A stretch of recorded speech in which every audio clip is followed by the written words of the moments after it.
what word gets thrown around a lot, but is actually pretty challenging to understand? Osmosis. But it does answer some great questions like, why would it be deadly to give someone an IV of pure water? Or why would a saltwater fish placed in fresh water experience major problems? We'll answer these questions as well as explain the process of osmosis. Now, first understand that osmosis is the movement of water, and that really is a type of diffusion. Often when you're talking about osmosis, you're talking about the movement of water through a semi-permeable membrane like a cell membrane.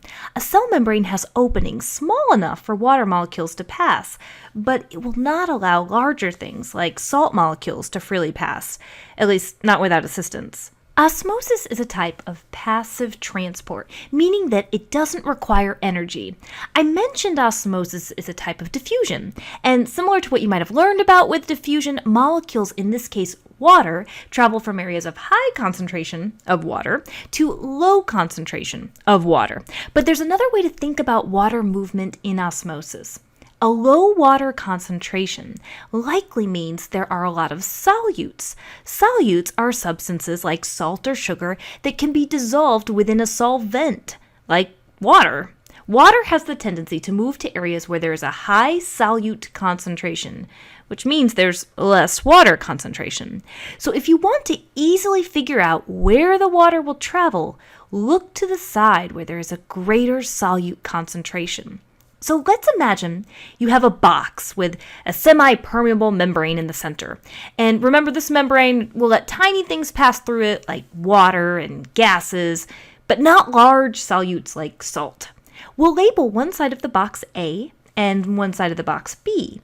If you had pure water on both sides of the box, those water molecules, they're moving. Water molecules, they like to move. But the net movement of water on the two sides is zero, meaning the overall change in direction of movement is zero. Now let's imagine on side B, you dump a huge amount of salt there. Salt molecules are too large to pass through this membrane. So which direction will the water move towards? A or B? The answer is B. This area has a high solute concentration, and remember, water moves to areas of higher solute concentration. You can almost think of the water as trying to equalize the concentrations, diluting side B. Once equilibrium is reached, the net movement of water on the two sides will be zero, but remember that water still likes to move, and movement still occurs. Here's some vocabulary to know. We call side B hypertonic. You know that prefix hyper when you think of a hyper person? Well, that helps me think of a high amount of something. For a hyper person, it might be caffeine. But in our case, it means a high solute concentration. But we can't just say something is hypertonic without comparing it to something else. We say that side B is hypertonic to side A because it has a greater solute concentration than side A. In osmosis, water moves to the hypertonic side. We say side A is hypotonic.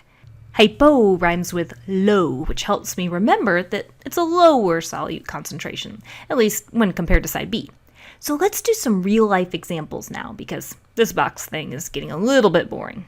When someone gets an IV in a hospital, it may look like the clear fluid running through the IV is water. But it is certainly not water. That would actually be a disaster because of osmosis. Let's say hypothetically there was pure water placed in an IV.